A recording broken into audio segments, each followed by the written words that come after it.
Which one do we want to jump into next? I say, you know what? I'm feeling Superman. I'm feeling My Adventures with Superman. I feel like that's a nice way to jump in. I just watched this episode. I got home at 7. I watched it at like 7:40. So like I'm very fresh on it. Obviously this I is watched it today. Oh yeah? Okay, so both very fresh in our minds. This was episode 6 of the season. Somehow with doing these episodes go so fast. Like it's always like, oh, we just started it. Oh no, we're 6 episodes in. This is the 5th week of it already. What was your thoughts on this week's episode of My Adventures with Superman? Oh my god. Like, we all knew it was coming, but how bad did you feel for Kara? I mean, Jesus Christ. I mean, again, we all knew the writing was on the wall. Yeah. You know? But I mad respect to her for how accepting and open she is, that she said calling a robot daddy, you know, so props, right? But oh man, that rug pull was just twisted. Like the fact that he's been manipulating her to the point where and erasing her memory, you know, and it makes you wonder, is she the first to have done so, or is he responsible for the destruction of Krypton? Yeah. No, I've honestly loved the work they've done with Kara this season. I think I don't know, it feels so like reminiscent of storylines we've had in the past. We talked about this last week. It's very like reminiscent of Azad. It's very like reminiscent of characters like that. But I think adding I think they do such a good job of adding so many layers to her. Because it's like every couple minutes, it's a different version of the character. And I think that's because it literally is. Like, it's these different parts of her personality and memories, I think, fighting each other. Like, Kara seems to be a very energetic, a very happy, a very fun character. But then there's the brain that's been, I assume, controlled over all of these years, who's literally has been compressing all of this trauma. I assume at this point, dozens of worlds have been destroyed by her hands, and now she is like compressed that, being like, no, this is we're saving these worlds, we're helping them out. It's very like Invincible with their mindset of it, being like, we are helping you, we are saving your world. She doesn't quite know what she's doing, and I think that makes a very fascinating version of the character.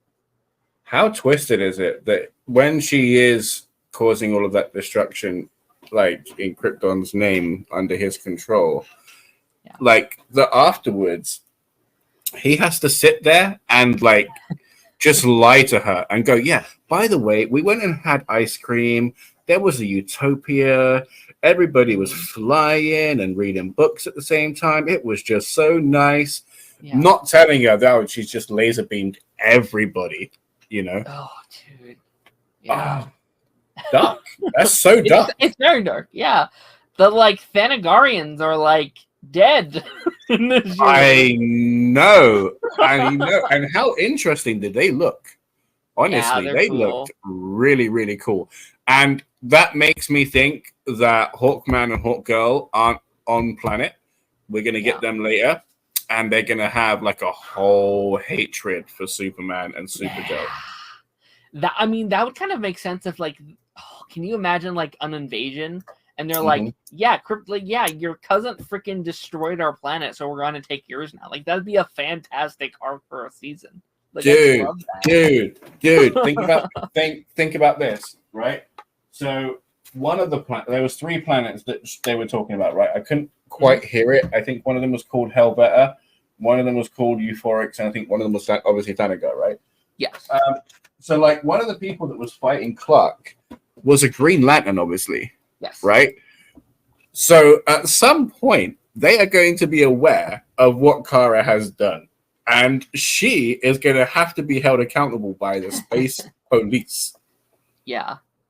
That has to be a storyline in like the next season or something. That'd be fun. There's that really cool, I don't know if you've seen the like young or the like Justice League animated show, but there's that really cool episode early on where Green Lantern sent to court because they think he did a thing or whatever, and like that'd be a really fun type of episode if like Kara has to go to court for her war crimes against the universe or whatever. Like that'd And be play that she was under control and under prove duress. that. Yeah. Yeah. Oh my god, that's gonna be great. Also, just a quick aside, I love the fact that she has a little cubby hole and Jimmy is in it. It's really cute. That was adorable. That was so cute, and how red she got instantly. Honestly, it was hilarious. It's like the red Yeah. of her laser beams. It was great. Yeah, no, that's an I don't know. I think it's been a very interesting relationship that they've been building with those two. It's like, are you enjoying? I know we didn't get any of them actually this episode. It's all, through her like POV, and like there's that really cute moment where he's like, "Do you like him?" Like that's such a cute moment. But like, what's your thoughts on kind of them so far? When it was just like, oh, this might happen, I'm not gonna lie, I was like, oh, they don't need to. Yeah. Like I kind of got enough of that on Supergirl. But now that it's happening, I am loving it. I was very, very wrong. I was wrong. I'll say that. I was wrong. It's great. They are adorable together. And what you said before, I think how deep the psychological stuff went, with Kara, and how there might be different versions of her.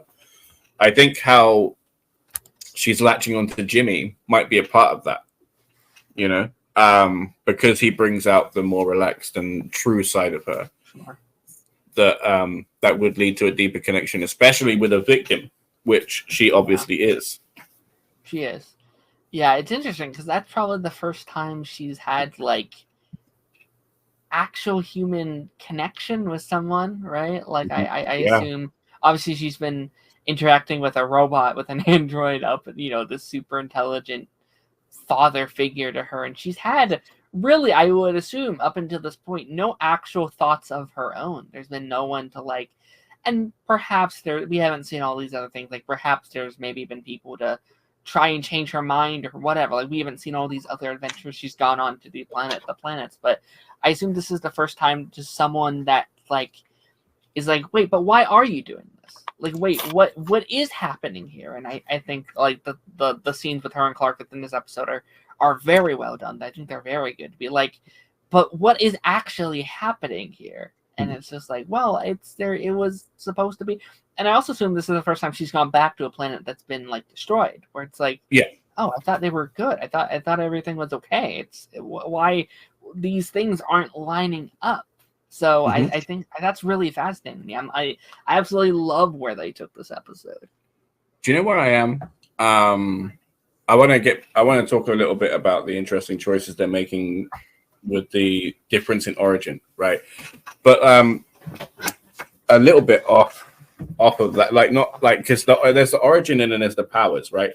Because the powers are real different with this Superman, and I think normally, I can't lie, I would be kind of the guy with a bug up his ass about it. But I think just because of the animation style and how different this is, I think I'm just fine with it. You know what I mean? Like he keeps popping out that super blue energy out of his mouth.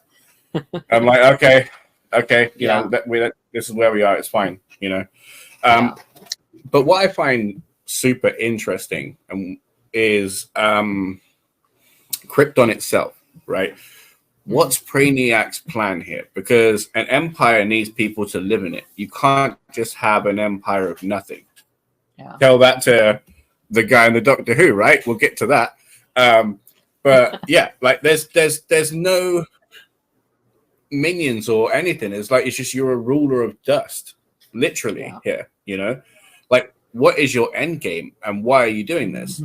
And the other part of that is like he has to have been the bad guy for the Kryptonians, right? Because if they had the expansive universe empire that they did, who was there to defeat them, right? Because Brainiac would have had Kara at least like either worry about them or try to seek revenge against them. if she already has done, like, say for example, it was the Daxamites, right? Their neighbors, yeah. Then when she met Clark, she would have been there, like, oh, you can help me against the Daxamite Empire, or you could have helped me against the Daxamites if she had already done it. But there's no mention of it. So who wiped out your empire and where have they gone? Yeah. Yeah,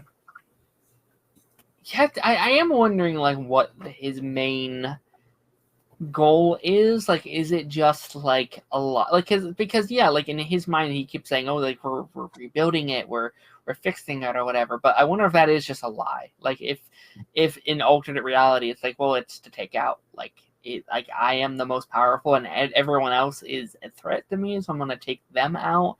How much of it is programming, and then how much of it is like a plan, right? How much of it is a super powered thing, whatever. I will say, like, I've been very excited for Michael to come in and play this villain. Like, again, I love him from Lost, love him from Arrow. Every role I see him in, I just have a blast with. And I knew, like, oh, Brainiac, he's gonna freaking kill Brainiac. He's gonna be so good. He always plays that, like, perfect villain, and he plays a really good villain here. Like, he is very intimidating. He's very scary. I love that scene where he's just, like, beating Clark. And he's having a pretty rough season. Like, I feel like the last season he was pretty much, like, winning all of his fights. He's doing a great job. And then he's dealing with the Lex stuff. He's getting beat there. He's dealing with... He got his ass beat by Supergirl last episode. He got his beat butt by these holograms, which, again, was very cool. I love the world building that we've been doing this season. I think it's been phenomenal. Like Green Lantern, Hawkgirl, we got some Batman-esque characters in here. We got Steel in here. Like, it feels like this nice balance, because it doesn't necessarily feel like they're trying to build out a universe. Like, it does feel like they're focused on Superman. Like, I don't think we're going to be getting a Batman, or, I don't think we're doing any of that stuff. At least not right now.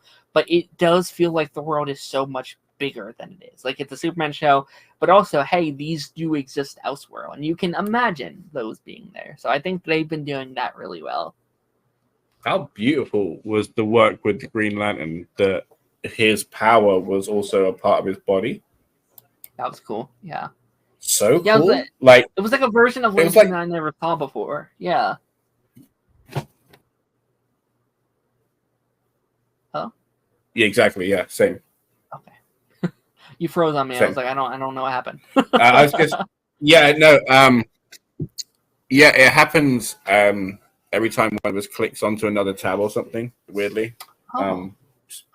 Yeah, my internet just is just a guy struggling like Spider-Man to pull ropes together to get connected. Like, come on.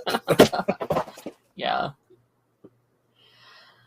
I'm trying to think, because it was interesting, because I feel like this is probably one of the first episodes that we haven't had Jimmy or Lois in an episode. Like, I'm trying to think back to season 1. Have there ever been an episode where we didn't have them?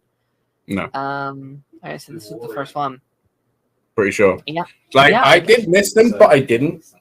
Yeah. How about you? Did you miss them? No. I think the relationship of Clark and Kara is so strong here, and to me they do really feel like actual cousins. Like they kind of get this vibe of like they're butting heads, and they don't necessarily like each other, but also they're cousins, so of course they like each other. Like, they got that bond down, I think, really interestingly, and it feels like a dynamic that I haven't quite seen between Clark and Kara before. And I guess that's just to say I haven't necessarily seen a full-on villain Kara before. I guess outside of like the Injustice stuff, if you count that, but like I love the like dynamic that they're painting, and I love it's not a black and white thing where like, no, she's a villain. Well, it's like, well, yeah, she's doing bad things, like she's a mass murderer at this point, but like obviously she wants to do good, she wants to do better, she wants to be a good person.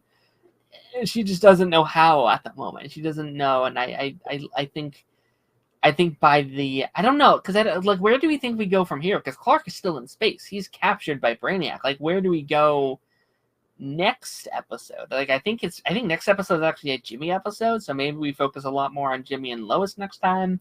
I don't know. Where do you think we go? Yeah, because I was surprised as hell to see them just rocking up at the end in that ship. I was just like, what? Like, I know you've got money, Jimmy, but come on. Like, but then obviously this would have been the work of the monkey and the gorilla, excuse me, and the robot relationship that we saw in season 1. Which is great and a nice little callback. And I'm glad we get to see them again because I did like them. They were great little characters, excuse me. But yeah, I don't know. Obviously, they're going to have to go and protect Earth. And then everybody's going to see that Superman's right. Superman's the good guy.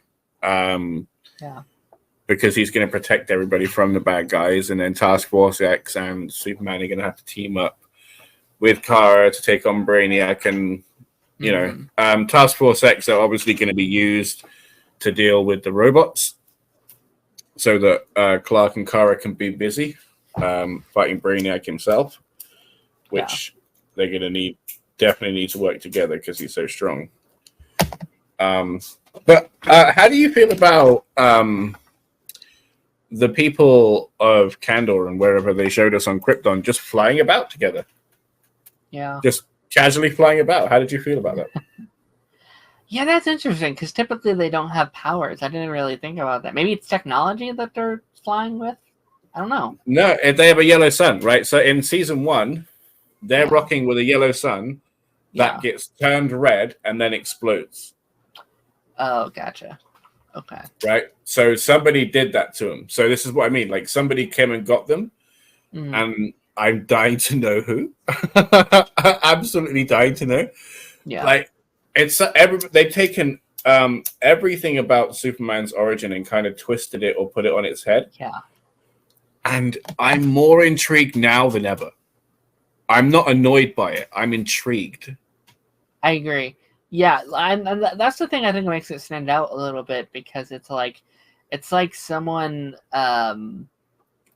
took like a box of a puzzle and they shook it around a little bit. Like the pieces all still fit, but now it's out of order than it would have been previously, and I think that's cool. Like it all, I think, in lines with the canon we're used to, but it feels like it's always done in such a fresh and original way. That's always a blast to see them do. So. Yeah, no, I'm excited to see kind of because we got 4 left of the season. Actually, feels like it's going to be lined up pretty well. Like I can kind of imagine, and like I was wondering when they were going to get to space because there's like the main poster of the season is like Jimmy, Lois, Clark in these spacesuits, and then there's Kara there, and I was just like, I wonder when they're going to get there. Like why are they in space? Like how are they going to get there or whatever. I actually also really kind of a little off topic. I love the scene of Clark not knowing he can breathe in space. That is so good. Like, why would he assume he could? Yeah, like, of course he wouldn't assume that. We never see him, like, should I bring a spacesuit? Like, that's so funny. I love that. It's amazing. Sorry, that was my fault. Yes. Sorry. Yes. Yeah, no, I think that's kind of all I have for my adventures with Superman. Do you have anything? Because it was a very straightforward. Like there wasn't a lot of like side stuff to talk about like we normally have. Yeah. No, I'm good. I really, really enjoyed it and can't wait for next week.